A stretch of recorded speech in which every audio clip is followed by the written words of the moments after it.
Assalamualaikum warahmatullahi wabarakatuh. Kembali bersama saya Alfrido Junanatama dalam berita siang kali ini. Berita yang pertama yaitu adalah rekayasa lalu lintas Simpang Palang Joglo karena pembangunan rel layang kereta api. Rekayasa lalu lintas selama pembangunan rel layang atau rel elevasi di persimpangan kereta api sebidang Simpang Palang Joglo, Solo, Jawa Tengah mulai diberlakukan. PPK Kegiatan Pengembangan Perkeretaapian Area 1 Balai Teknik Perkeretaapian Kelas 1 Wilayah Jawa Bagian Tengah Direktorat Jenderal Perkeretaapian Kemenhub Deki Martin mengatakan pekerjaan dan rekayasa lalu lintas akan dimulai pada 7 Juni 2022. Sekitar 400 hunian terdampak pemberlakuan mulai setiap hari pukul 21 waktu Indonesia Barat hingga dengan pukul 6 waktu Indonesia Barat. Dengan berbagai tahapan mulai dari relokasi saluran box culvert dan pekerjaan detour track kereta api. Rekayasa kami lakukan untuk memperkecil dampak dari efek pekerjaan. Harapnya masyarakat sekitar aktivitas harinya tidak terganggu oleh kegiatan-kegiatan proyek, kata Deki Martin saat ditemui di kantor Dinas Perhubungan. Timeline rekayasa lalu lintas dibagi menjadi beberapa tahapan untuk relokasi saluran box culvert dengan tanggal yang berbeda. Tahap penyempitan jalan sisi tengah Simpang Joglo pada tanggal 7 sampai dengan 15 Juni 2022. Kendaraan berat dialihkan lewat tol untuk menghindari kemacetan. Kendaraan berat akan masuk pintu tol dari sisi timur, bisa melalui Kebak Kramat, kemudian dari sisi barat bisa melalui Colomadu, kata Deki. Jika dilakukan rekayasa lalu lintas, kendaraan berat dialihkan ke tol, sedangkan untuk kendaraan kecil dari arah Jalan Mangun Sarkoro yang menuju perlintasan Simpang Joglo dialihkan ke Jalan Ahmad Yani.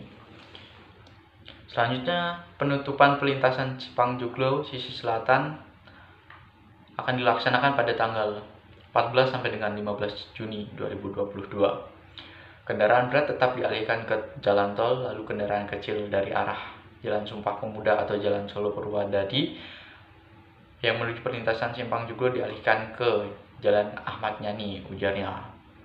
Selanjutnya pada tahap rekayasa pekerjaan detour track kereta api untuk tahapan penyempitan jalan sisi tengah Simpang Joglo pada 15 Juni sampai dengan 8 Juli 2022. Lalu pada penutupan perlintasan Simpang Joglo sisi utara pada 5 sampai dengan 6 Juli 2022 dan penutupan perlintasan Simpang Joglo sisi selatan pada 7 sampai dengan 8 Juli 2022.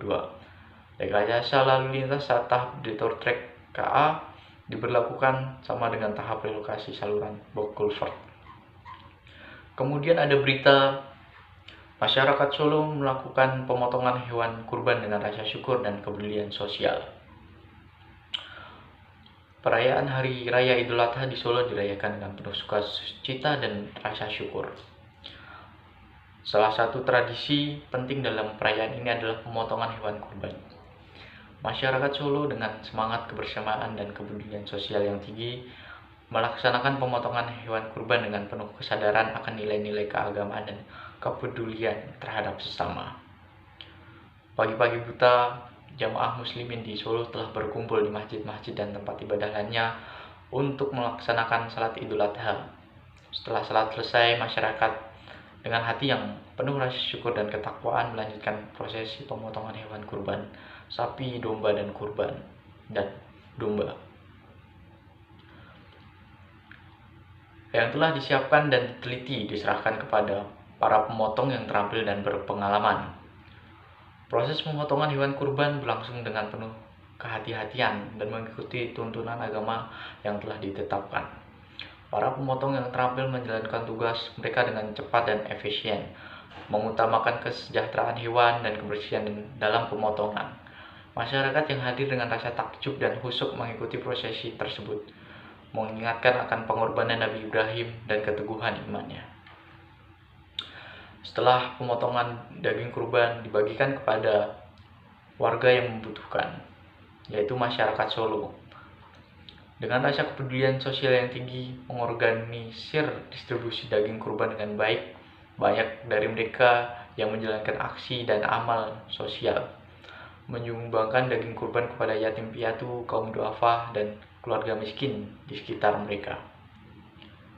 Selain ada rasa kebanggaan atau tidak ada rasa kebanggaan atau superioritas, hanya keinginan tulus berbagi kebahagiaan di Idul Adha.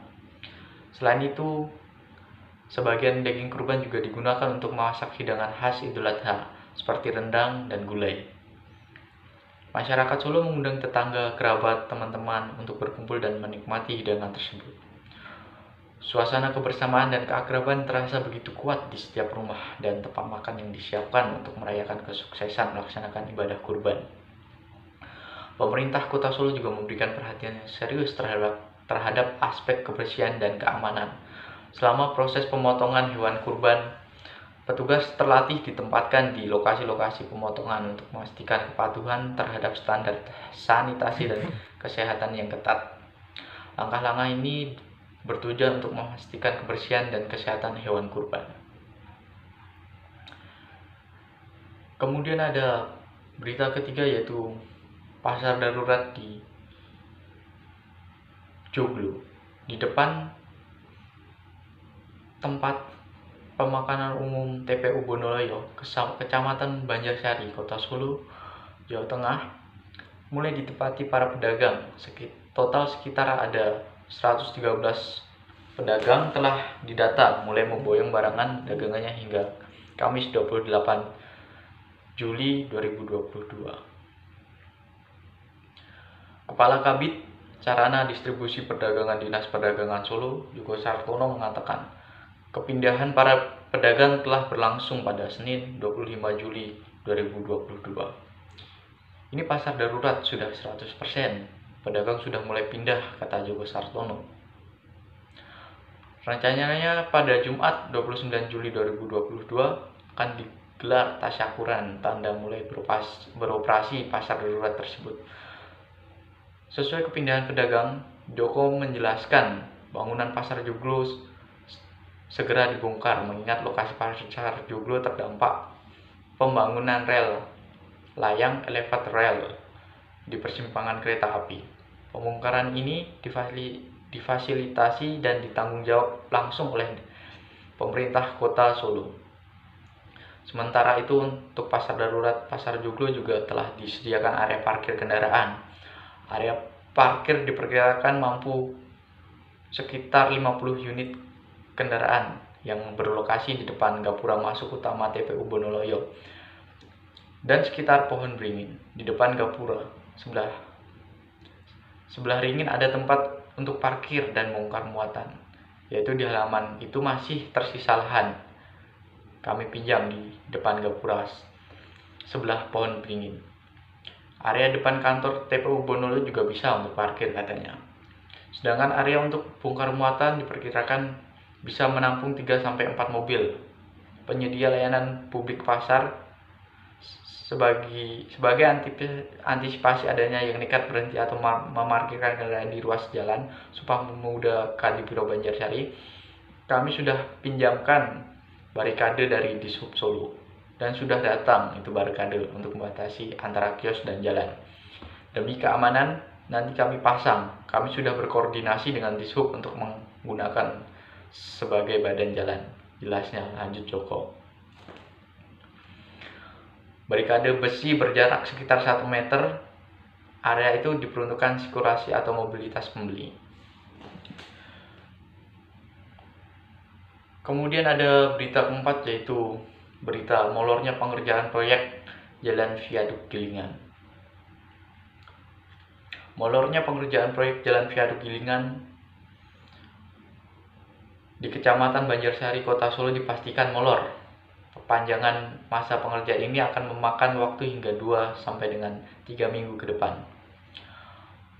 Proyek itu mulainya ditarget rampung pada 27 Mei mendatang. Namun karena ada beberapa kendala pengerjaan proyek yang berada persis di samping Masjid Raya Syekh Zayed, itu akan molor. Atas molornya pengerjaan proyek itu, Wali Kota Surakarta Gibran Rakabumi Raka meminta maaf kepada masyarakat Solo dan sekitarnya yang terimbas proyek ini. Dia molor pengerjaan karena ada beberapa kendala, tapi ini kita kejar terus. Saya mohon maaf sekali, kata Gibran. Proyek yang dimulai sejak 19 Februari itu selaras dengan penutupan jalan yang awalnya ditutup sampai 3 bulan. Penutupan itu terkait dengan rencana pemerintah Kota Solo yang akan merenovasi kawasan Viaduk Gilingan. Pembangunan tersebut merupakan kawasan Viaduk Gilingan. Pembangunan tersebut merupakan salah satu rangkaian dari pembangunan elevated rail atau rel layang double track Simpang Joglo Kadipiro Banjarsari. Saat ini pengerjaan Viaduk Gilingan terkonsentrasi pada pengerjaan sumpit rumah pompa. Hal ini berdampak pada penyelesaian penurunan dan pelebaran jalan yang dilakukan saat ini. Termasuk juga berdampak pada pemasangan pancang corrugated concrete sheet pillar atau CCSP untuk perlindungan tebing. Terkait molornya pengerjaan Viaduk Gilingan ini tentu akan berimbas pada molornya penutupan total di Palang Joglo, Jebres Solo. Ya, rencananya Palang Joglo akan ditutup total terkait pembangunan proyek rel layang double track pada awal Juni. Gibran mengatakan pengerjaan Viaduk Gilingan akan molor 2 sampai dengan 3 minggu, yakni hingga pertengahan Juni. Artinya saat penutupan total Palang Joglo Viaduk belum rampung, kalau molor Viaduk Gilingan, Palang Joglo penutupannya juga molor. Molornya sekitar 2 hingga 3 minggu. Ya mohon maaf, kata Gibran. Sementara itu, Kepala Dinas Perhubungan Kota Surakarta Taufik Muhammad mengatakan pihaknya tidak akan mengizinkan penutupan Palang Joglo jika proyek Viaduk Gilingan belum selesai. Tidak kita izinkan penutupan Palang Joglo kalau viaduk belum selesai, karena itu viaduk merupakan akses jalan vital ke beberapa arah jika Joglo ditutup, katanya. Kemudian ada berita kelima, yaitu bentrok antara supporter Persis Solo. Garis keras Gika dengan B6 pecah setelah pertandingan Persis Solo melawan Persebaya Surabaya di Stadion Manahan Solo pada Sabtu 1 Juli 2023 malam. Tidak hanya terjadi di sekitar Pasar Gilingan dan Panggung Solo, namun bentrok antar supporter Garis Keras dan B6 meluas ke daerah Palur, Karanganyar. Akibat bentrokan ini 4 orang menjadi korban, 3 laki-laki dan 1 perempuan. 3 korban laki-laki masing-masing N 17 tahun, berasal dari Kampung Magero Kidul, Desa Plumbungan, Kecamatan Karangang, Malang. Kemudian ada PW dari Belagon, Kelurahan Panularan, Kecamatan Laweyan, Solo, dan ada HPP 22 tahun, Tempel Gata, Kabupaten Sukoharjo. Kemudian 1 korban perempuan berinisial YP 27 tahun, berasal dari Begalon, kelurahan atau Kecamatan Laweyan, Solo. Korban mengalami luka-luka di sekujur tubuh hingga kepala bocor. 1 korban laki-laki inisial PW mengalami luka tusuk di bagian perut. Para korban saat ini tengah menjalani perawatan intensif di RSUD Dr. Muwardi Solo. Kapolres Karanganyar AKBP Jarod Hendra Yosep Kumontoy mengatakan langsung membuat tim khusus untuk segera menangkap para pelaku. Saat ini jajaran Satuan Reskrim Polres Karanganyar melakukan penyidikan. Mohon doa agar cepat terungkap, kata Kapolres Minggu 2 Juli 2023. Kapolres mengatakan kejadian bentrok antar supporter Persis Solo GK dan B6 terjadi di Jalan Raya Palur kilometer 5. Tepatnya di depan Universitas Surakarta atau UNSA, Jaten, Karanganyar. Kejadian terjadi sekitar pukul 22.30 waktu Indonesia Barat. Kejadian tersebut dibelakangi permasalahan yang muncul di tribun Stadion Manahan, Solo. Hingga kini belum diketahui pasti permasalahan yang memicu bentrok supporter Persis Solo ini. Keributan itu diduga berlanjut pada saat pulang pertandingan selesai, dan pada akhirnya di sekisaran Pasar Gilingan terjadi bentrok antar supporter Garis Keras dan B6. Lalu keributan berlanjut di daerah Panggung Solo dan menjalar ke daerah Unsa kata dia. Kapolres Karanganyar yang terjun ke lokasi bentrokan mengatakan bersama tim gabungan melakukan penyekatan di Pos Royo Jaten. Kemudian tim gabungan membubarkan massa. Selanjutnya mengarah koordinasi garis keras untuk melaporkan kejadian penganiayaan terhadap anggotanya ke Polres Karanganyar. Korban masih mendapatkan penanganan medis di RSUD Dr. Muwardi Solo. Kemudian ada berita ke-6 yaitu kecelakaan beruntun melibatkan 4 kendaraan terjadi di Jalan Solo Jogja. Tepatnya di Desa Klepu, Kecamatan Ceper, Senin 7 Juli 2023 sekitar 9.30 waktu Indonesia Barat. Berdasarkan informasi yang dihimpun dari radarsolo.com, kecelakaan terjadi di jalan sebelum lampu merah Simpang 4 Subterminal Panggung, Kecamatan Ceper. Adapun 4 kendaraan yang terlibat kecelakaan beruntun yakni truk pengangkut sapu dengan nomor polisi B9856VGA disusul dengan mobil Avanza AD1362KV dan truk dam AD1774DF dalam keadaan kosong. Selanjutnya kendaraan paling belakang ada dam truk tronton KB8764HB Batu Kerikil. Truk pengangkut sapu tidak mengalami kerusakan, sementara Avanza mengalami ringsek sebagian depan dan belakang lantaran terjepit di antara truk pengangkut sapu dan dam truk pasir. 1 orang penumpang Avanza mengalami luka di bagian kepala dan dibawa ke rumah sakit terdekat. Sementara itu kondisi dam truk pasir AD1774DF mengalami kerusakan di bagian depan karena menghantam mobil di depannya. Kemudian kondisi truk tronton mengalami ringsek di bagian depan karena menghantam bak truk dam. Pengemudi Avanza Miftah 22 tahun warga desa Ngawonggo, Kecamatan Ceper menceritakan saat kejadian di tengah dalam perjalanan dari arah Solo menuju objek wisata air Klaten, kemudian berhenti di belakang truk pengangkut sapu karena lampu lalu lintas menyala merah. Ada 8 orang yang ada di dalam mobil. Ceritanya dari Ceper mau ke Klaten untuk renang, tapi posisi berhenti karena lampu lalu lintas tiba-tiba dari belakang langsung ditabrak truk cukup kencang, ucap Miftah. Dari kecelakaan ini, seorang penumpang Avanza yang berada di samping kemudi mengalami luka di bagian kepala karena terbentur dashboard mobil. Penumpang tersebut lantas dirujuk ke rumah sakit, sedangkan penumpang lainnya selamat dari peristiwa kecelakaan karambol tersebut. Sementara itu, sopir truk tronton Ari, 46 tahun, warga Kabupaten Wonogiri menjelaskan, dalam kecelakaan beruntun itu posisi kendaraan berada di paling belakang. Di depannya terdapat truk dam, tetapi dalam keadaan kosong. Saya menabrak truk dam maju menabrak Avanza, kemudian Avanza maju menabrak truk di depannya. Saya muatannya berat, mau ngerem sulit, ucap Ari. Kecelakaan tersebut telah ditangani unit Gakum Satlantas Polres Klaten. Seluruh pengemudi kendaraan telah diminta keterangan terkait kejadian tersebut. Benar ada 4 kendaraan yang terlibat kecelakaan.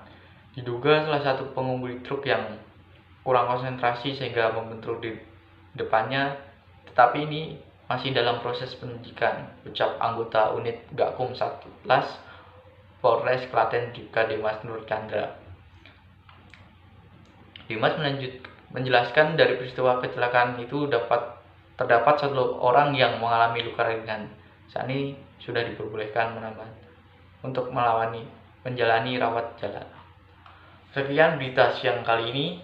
Saya Alfredo Junian Aryatama mengucapkan banyak terima kasih atas perhatiannya.